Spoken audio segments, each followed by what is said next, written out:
오늘은 마음이 가난한 나로부터 하나님 나라라는 제목으로 우리 좀 말씀을 살필까 하는데요. 혹시 여러분 가난한 거 좋아하십니까? 마음이 가난한 건 좀 좋아하십니까? 그러면 어떤 때 마음이 좀 가난해지시나요? 거의 다. 거의 다 언제나 좀 마음이 가난해요. 이 큰일이네요. 이게 뭔가 꿈나무고 뭔가 이렇게 자라나는 새싹인데 우리나라 교육 현실이 참 만만치 않은 것 같습니다. 그렇죠? 초등학교인데도 벌써 마음이 참 가난하다 이런 생각이 드는 것 같습니다. 그렇군요. 또 여러분들은 어떤 때 마음이 가난하십니까? 아플 때. 남들은 참 다 건강한 것 같은데 나는 내가 좀 내 마음대로 몸을 쓰지도 못하고 내가 왜 이렇게 아플까 이렇게 생각이 들면 참 가난한 것 같습니다. 저도 아무것도 아닌데 최근에 이제 손가락이 조금 잘못돼가지고 병원에 잠깐 입원한 적이 있습니다. 얼마나 마음이 가난한지 요것만인데도 이렇게 마음이 가난한 걸 보니 정말 아프면 마음이 가난해지는 것 같습니다. 또 어떤 때 여러분들은 가난하다, 나 참 마음이 가난해, 혹은 나 참 가난한 것 같아라고 생각이 드십니까? 아빠가 집 어려움을 당할 때, 아빠가 뭐라고요? 아빠가 집 안올 때 아빠가 집 안 올 때요? 예. 아빠가 집에 잘 들어오면 좋겠어요. 예, 잘 들어. 저 누군지는 잘 모르겠지만 잘 들어가시면 좋겠네요. 네, 우리가 참 살아가면서 참 많은 가난한 경험들을 하게 됩니다. 사실은 그러한 가난함이 나에게 기쁘거나 아니면 참 가난했으면 좋겠어, 아니면 나 가난한 것이 참 감사해, 사실 이렇게 살아가는 분들은 거의 없는 것 같습니다. 근데 오늘 우리가 살펴볼 이 성경 말씀에는 가난한 자는 복이 있다. 우리가 살아가면서 처해지는 수많은 상황들 속에서 얻어지는 그 마음의 가난함과 내 마음에 어떤 위축되는 순간들 속에서 하나님께서 오늘 우리에게 너는 참 복이 있다라고 이렇게 말씀해 주시는 것입니다. 그래서 오늘 우리가 이 말씀을 조금 더 같이 깊게 살펴볼까 합니다. 우리 다 함께 마태복음 5장 3절 말씀, 심령이 가난한 자는 복이 있나니 같이 읽어보도록 하겠습니다. 마태복음 5장 3절 같이 읽겠습니다. 시작. 심령이 가난한 자는 복이 있나니 천국이 그들의 것임이요. 네, 오늘 우리가 살펴볼 말씀은 마태복음 5장 3절의 말씀입니다. 이 가난하다라는 말을 우리가 조금 전에 생각해 봤는데요. 이 말씀을 조금 더 이렇게 우리가 깊게 살펴보면 이 가난하다라고 하는 이 말은 헬라어로 푸토코스라고 하는 말이고요. 이 말을 우리가 조금 더 한국말로 좀 잘 쉽게 설명을 해보면 쭈그리고 움츠려드는 이라는 말이래요. 여러분 혹시 움츠려든 적이 있으십니까? 그 쭈그리고 움츠려들면 어떤 걸까요? 이렇게 뭔가 당당하지 못하고 뭔가 이렇게 내가 움츠려들고 위축되는 것입니다. 보통 어떤 때 여러분들은 쭈그러들고 위축되십니까? 돈이 없을 때? 어떠십니까? 못 놀 때. 그렇군요. 주로 이제 아빠가 집에 잘 들어오셔야 되고 이렇게 잘 놀려주시면 아이가 정말 밝고 화창한 아이로 클 것 같습니다. 최근에 이제 제가 쭈그러들고 움츠려드는 마음이 자꾸 드는데요. 올해 이제 유학을 가기로 결심한 다음에 제가 2월까지 이제 제가 봉급을 받고 3월부터 봉급을 못 받습니다.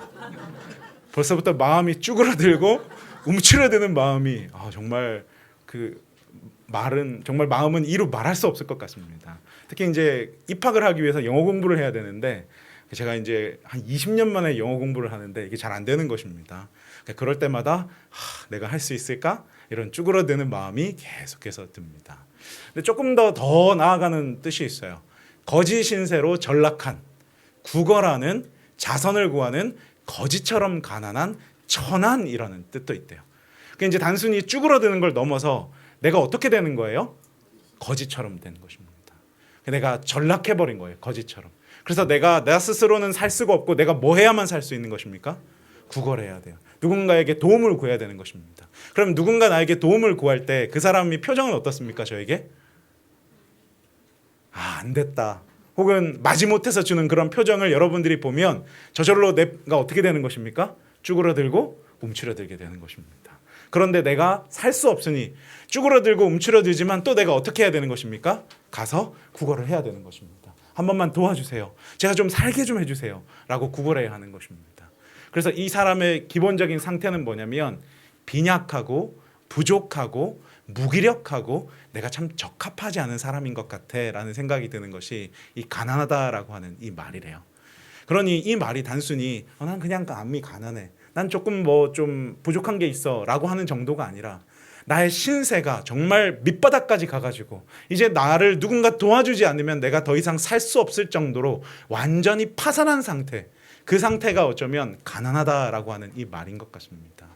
그런데 오늘 하나님께서 네가 단순히 마음이 가난한 정도가 아니라 파산해서 거지 같은 신세가 되고 누군가에게 도움을 구하지 않으면 절대로 살 수 없는 그러한 완전히 파산한 그 상태 속에 들어서야지 네가 어떻다고요? 복이 있다라고 하나님께서 오늘 우리에게 말씀해 주시는 것입니다. 이 말씀을 곰곰이 생각해 보는데 참 신앙이란 때때로는 어려운 것 같습니다. 우리가 하나님께 그냥 복을 좀 받았으면 좋겠잖아요. 그렇죠? 하나님께서 나에게 그냥 파산하지 좀 않더라도 그냥 내가 적절한 상태 속에서 평범한 삶을 살아가면서 그냥 하나님께서 나에게 좀 복을 주셨으면 좋겠는데 하나님께서는 오늘 우리가 어쩌면 파산한 상태까지 기다리셨다가 오늘 우리에게 복을 주시는 것 같습니다. 왜 그런지 우리 좀 성경에 있는 한 가지 사례를 통해서 좀 한번 살펴보고자 합니다. 우리 마가복음 10장 17절에서 21절에서 23절 말씀인데요. 우리 같이 한번 읽어보도록 하겠습니다. 같이 읽겠습니다. 시작. 예수께서 길에 나가실새 한 사람이 달려와서 꿇어앉아 묻자오되 선한 선생님이여 내가 무엇을 하여야 영생을 얻으리이까.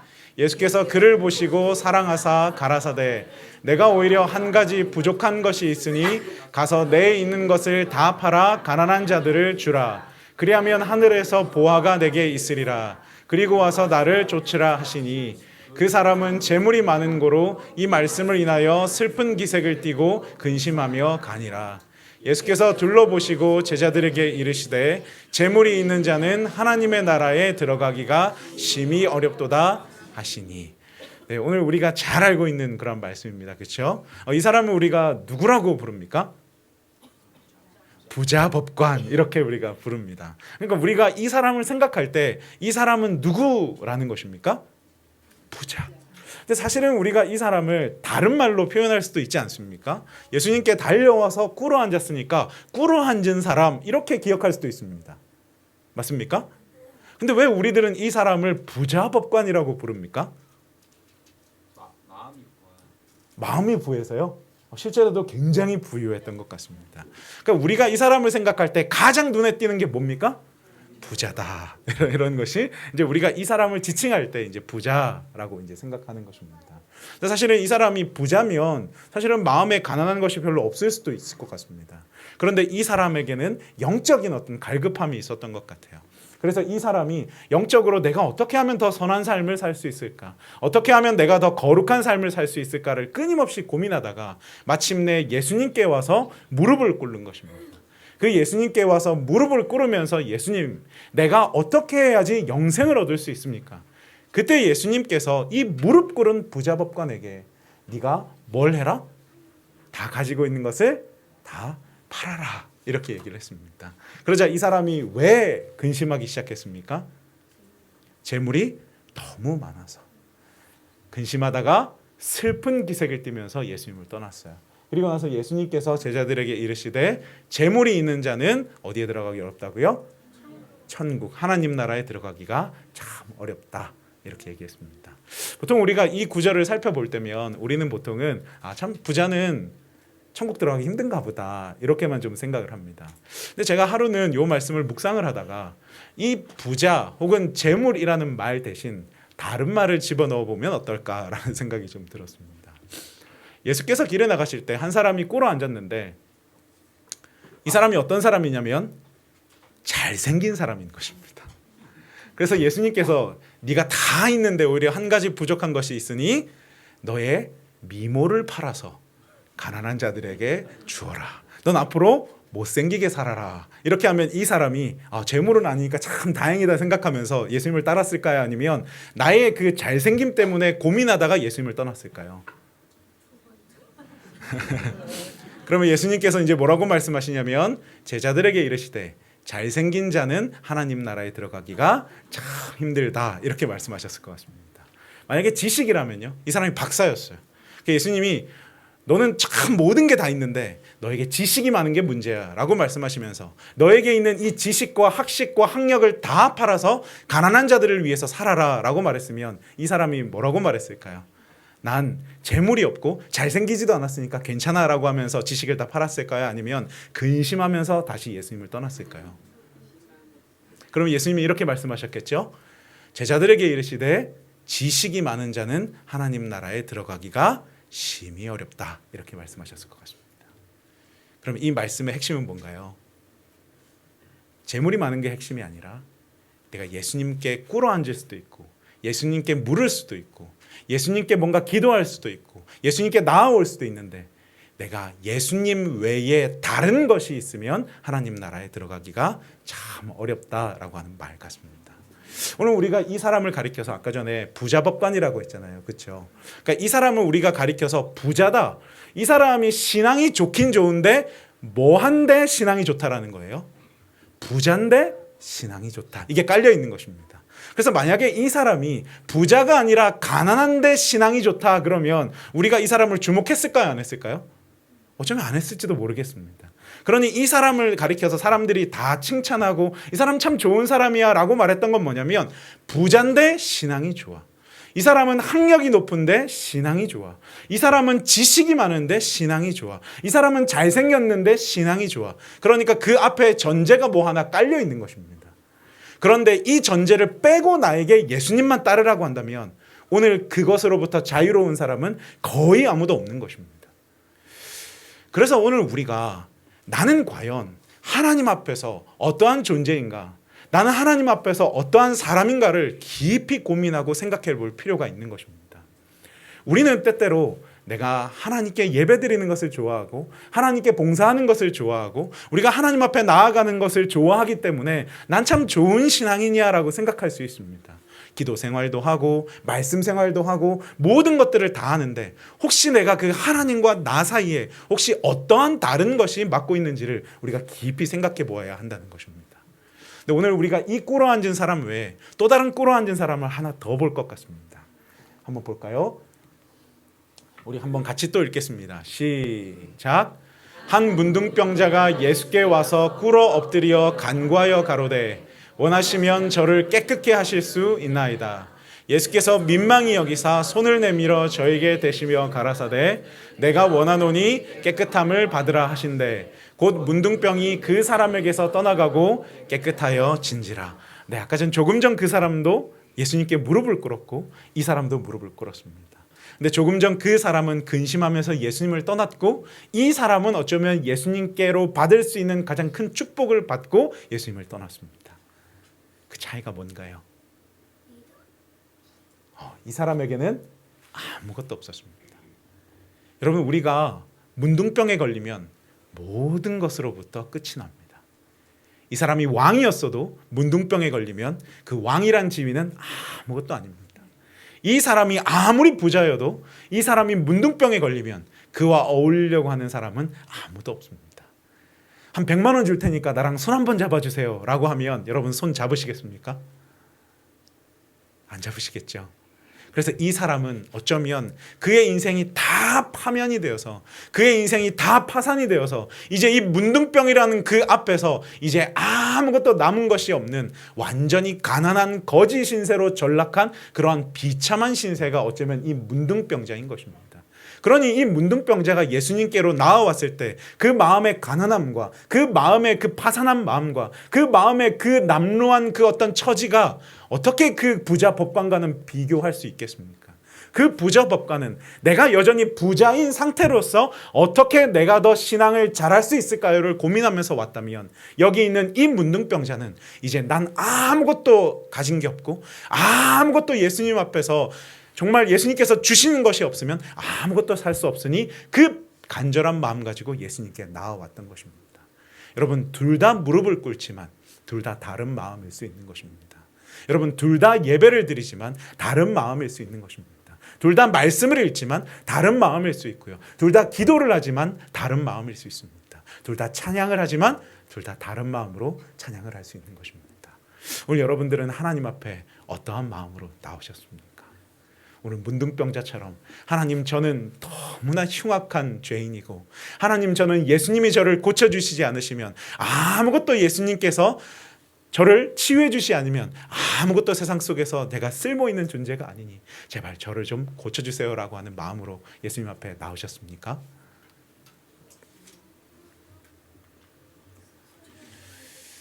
한 책을 좀 소개시켜 드릴까 하는데요, 이 카일 아이들먼이라고 하는 사람이 지은 나의 끝 예수의 시작이라고 하는 이 책이 있습니다. 이 책에는 언제 사람들이 예수님을 만났다, 혹은 언제 사람들이 예수님을 경험했다라고 하는 것이 있는지 이제 소개를 합니다. 이 책을 보면 아래의 문장을 먼저 완성해 보라고 합니다. 뭐뭐 때 예수님의 실제를 만났다, 이렇게 이제 사람들에게 물었어요. 이제 요즘에 페이스북도 하고 뭐 인스타그램도 하고 뭐 다양한 것들을 하는데, 거기다가 사람들에게 아래의 문장을 한번 완성해 보세요라고 이렇게 말했습니다. 사람들이 이렇게 댓글을 막 달았어요. 나는 언제 예수님을 만났습니다. 나는 언제 예수님을 경험했습니다. 사람들이 뭐라고 대답했을까요? 모른다고. 언제 사람들은 난 하나님을 경험했습니다라고 대답했을까요? 간절할 때. 한번 볼까요? 더는 어찌할 도리가 없었을 때, 내 힘으로 문제를 해결할 수 없다는 사실을 인정해야만 했을 때, 내가 얼마나 약한 존재인지를 절실히 깨달았을 때, 아무데도 기댈 데가 없었을 때, 나를 아는 모든 사람이 내게 등을 돌렸을 때, 이때 사람들은 난 그때 비로소 하나님을 만났어 라고 대답했다는 거예요. 좀 더 있습니다. 좀 더 구체적이에요. 말기암으로 몇 개월밖에 살지 못한다는 청천벽력 같은 통보를 받았을 때, 아버지의 총을 손을 쥐고 방아쇠를 당기기 전에 마지막으로 기도를 드렸을 때, 그 기도는 참으로 오랜만에 드린 기도였다. 중독을 이겨낼 수 있다는 자신감을 완전히 상실했을 때, 우울증이 참기 힘들 만큼 깊어졌을 때, 남편이 자동차 사고로 세상을 떠났을 때, 나는 비로소 그 세상의 끝에서 하나님을 경험했습니다라고 사람들은 고백하는 것입니다. 그러니 어쩌면 오늘 우리는 인간이라는 이 간사하고 인간이라고 하는 이 교만한 존재는 내가 세상 속에서 의지할 수 있고 내가 세상 속에서 가질 수 있는 이만큼이라도 있으면 내가 하나님을 완전히 의지하지 않는 것입니다. 내가 하나님을 완전히 경험하지 않는 것입니다. 하나님께 기도는 하고 날 도와달라고 말할 수 있지만, 나라는 존재는 그렇게 하나님께 굴복하기를 좋아하는 존재가 아닌 것입니다.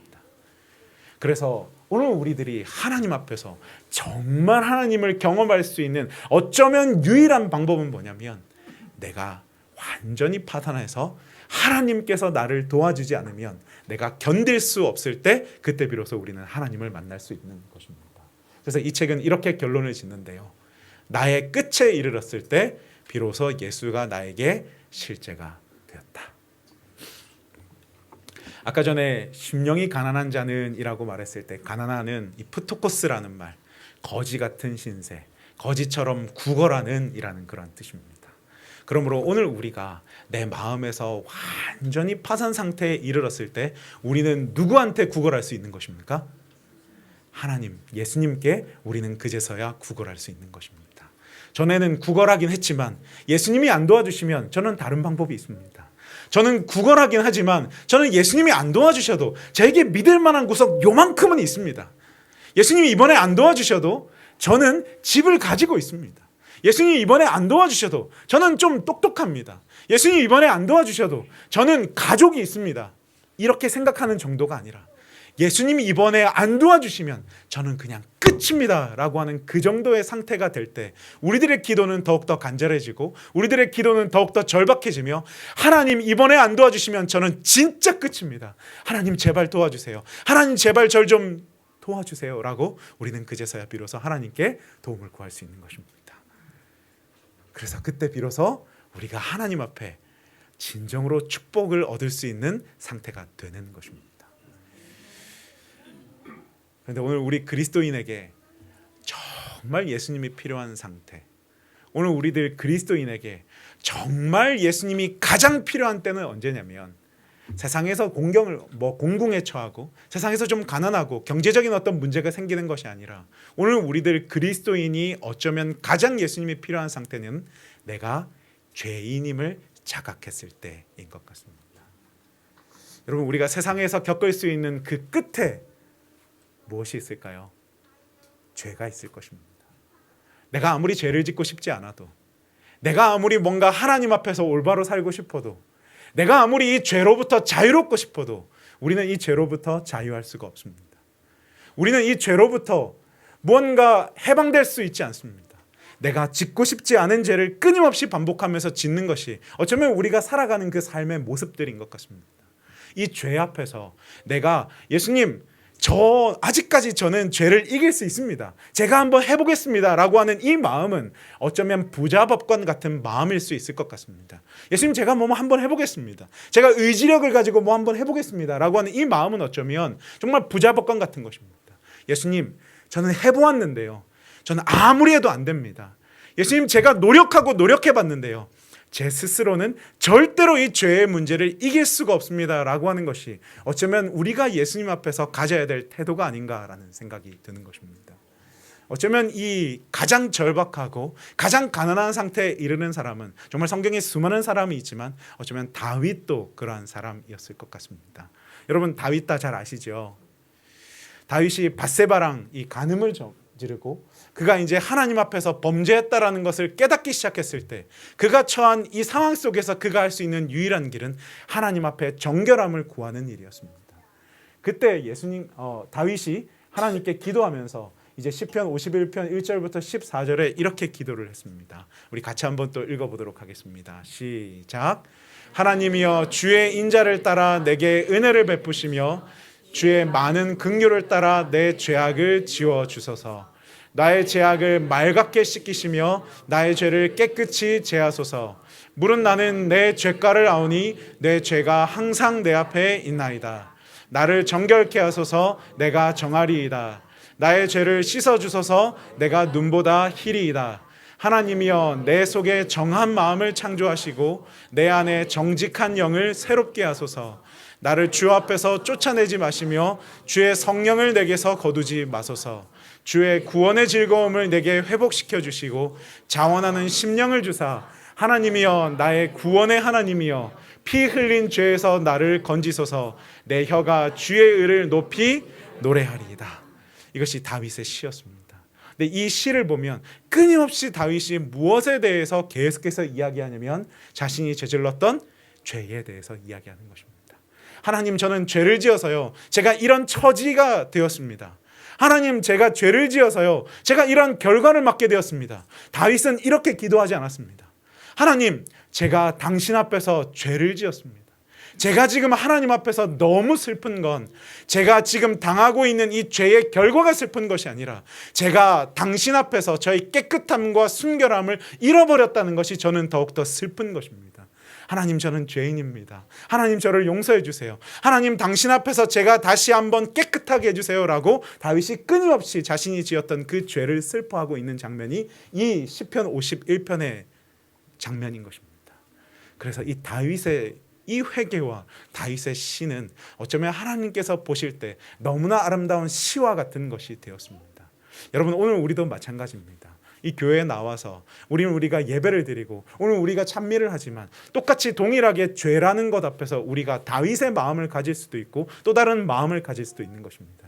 우리가 문둥병자의 심정으로 이 죄 앞에서 굴복하고 있어서 하나님, 제발 나를 도와달라고 말할 수도 있는 것이고, 아니면 내가 부자 법관의 마음으로 나와서 하나님, 제가 죄가 있긴 하지만 하나님, 적당히 저의 죄를 용서해 주시고 제가 비록 연약해서 죄를 또다시 짓더라도 하나님, 제가 또 용서함을 받겠습니다, 이런 태도로 다윗이 하나님 앞에 나오는 것이 아니라는 것입니다.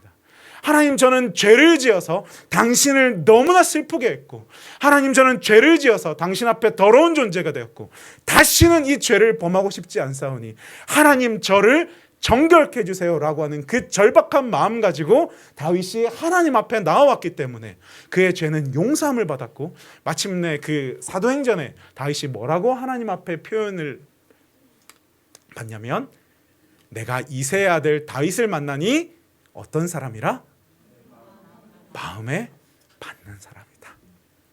그는 참 내 마음과 맞는 사람이다. 그는 참 내 마음과 같은 사람이다. 그는 참 내 마음이 뭔지를 아는 사람이다라고 하나님께서 다윗을 이야기하는 것입니다. 여러분, 죄는 누구나 지을 수 있습니다. 그러나 우리가 하나님 앞에 마음이 맞는 사람이 되려고 한다면 오늘 우리가 그 죄를 대하는 태도가 부자법관이 아니라 문둥병자의 마음으로 하나님 앞에 나설 때 우리가 비로소 하나님 앞에 마음이 맞는 사람이 될 수 있는 것입니다. 바리새인의 마음이 아니라 세리의 마음으로, 하나님, 저 같은 죄인이 감히 이 예배에 나올 수도 없고 당신 앞에서 찬양을 할 수도 없는 이 더러운 죄인이 하나님 앞에 나왔으므로 하나님 제발 저를 용서해 주세요 라고 하는 그 마음이 있을 때 오늘 하나님께서 이 예배를 통해서 우리를 만나주시고 우리의 죄를 깨끗하게 해주시고 너는 참 내 마음에 맞는 사람이야 라고 우리를 인정해 주실 수 있는 것입니다.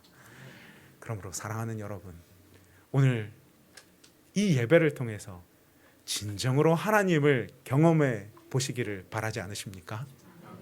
만약에 여러분들이 그러시다면 지금 이 순간 우리의 죄를 바라보시면서 너무나 슬퍼하시는 그 십자가에 달리신 예수 그리스도를 여러분들이 만나시기를 간절히 바랍니다.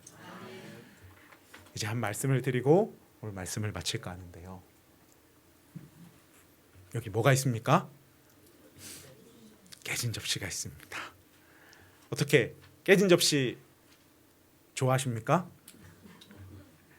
안 좋아하십니까? 여기 이제 여성분들이 있는데요. 이렇게 접시가 이렇게 갑자기 설거지를 하시다가 갑자기 이렇게 탁 떨어뜨렸어요. 그럼 이 접시가 이렇게 탁 깨지지 않습니까?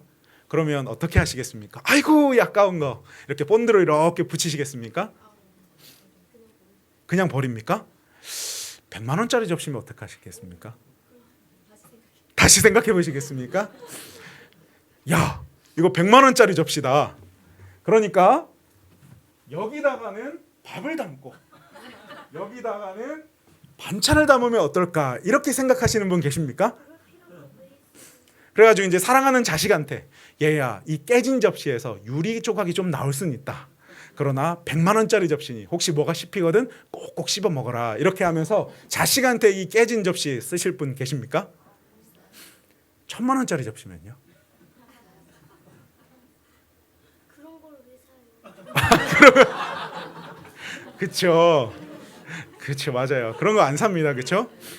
1000만 원짜리 접시면 여기다가 이렇게 밥이랑 이렇게 국 담으시겠습니까? 이거 1000만 원짜리 접시니까 아까워서 안 되겠다. 당신은 그냥 접시 써. 나 앞으로 이 접시만 쓸게. 이렇게 하면서 이거 본드로 붙여가지고 이렇게 사용하실 분 계십니까? 아무도 안 계실 것입니다. 사람들은 깨진 접시를 쓰지 않습니다.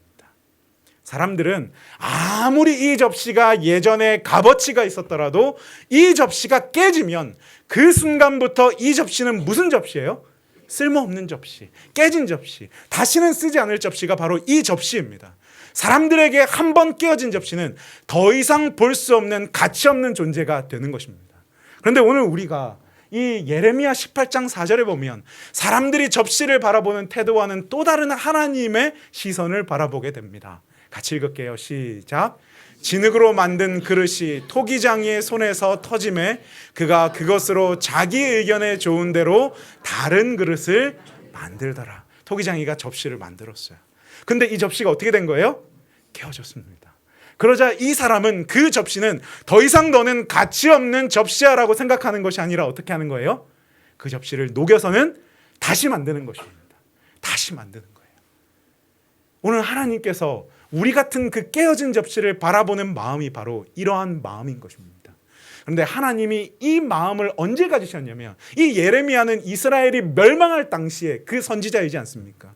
이제 이 이스라엘이 하나님을 완전히 떠나고 하나님을 버리고 죄악이 가득해서 이제 이 이스라엘이 멸망하는 이 시점 속에서 하나님께서 이 토기장이의 비유를 주는 것입니다. 왜냐하면 지금 이스라엘이 뭐 했으니까? 깨진 접시니까. 이스라엘은 더 이상 하나님으로부터 돌아올 가능성이 없는 그러한 접시니까. 그런데 하나님께서 이 접시의 비유를 하시면서 이스라엘에게 또다시 이렇게 말씀하는 것입니다. 같이 읽을게요. 시작. 이스라엘 족속아, 이 토기장이가 하는 것 같이 내가 능히 너희에게 행하지 못하겠느냐.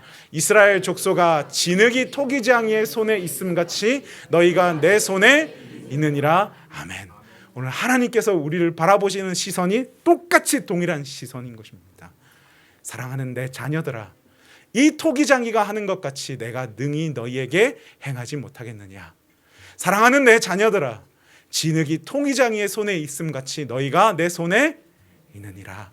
아멘. 오늘 사랑하는 여러분, 그러므로 오늘 우리가 하나님 앞에 진흙 같은 존재임을 우리가 하나님 앞에 감사하시는 오늘이 되었으면 좋겠습니다. 우리는 세상에서 아무것도 아닌 존재입니다.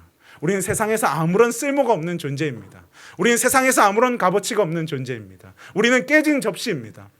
우리는 죄를 지었습니다. 우리는 가난합니다. 우리는 비참합니다. 우리는 누군가에게 도움을 구하지 않으면 도저히 살 수 없는 그러한 파산한 존재입니다. 그러나 내가 지금 이 순간 하나님 앞에 파산한 존재이기 때문에 하나님께서는 다시 나를 만들어 쓰실 수 있는 것입니다. 하나님께서 나를 다시 빚으실 수 있고, 하나님께서 나를 다시 사용하실 수 있고, 하나님께서 나를 다시 회복시킬 수 있는 것입니다. 그러므로 오늘 이 자리에 어떠한 이유에서든지, 죄의 문제에 있어든지, 경제적 문제이든지, 아니면 마음의 어떠한 가난함의 문제에 있든지 간에 만약 여러분들이 이 자리에 그러한 가난한 마음을 가지고 예배에 참석하셨다면 오늘 이 예배가 여러분들에게 세상에서 받을 수 있는 가장 큰 축복이 되시기를 간절히 바랍니다.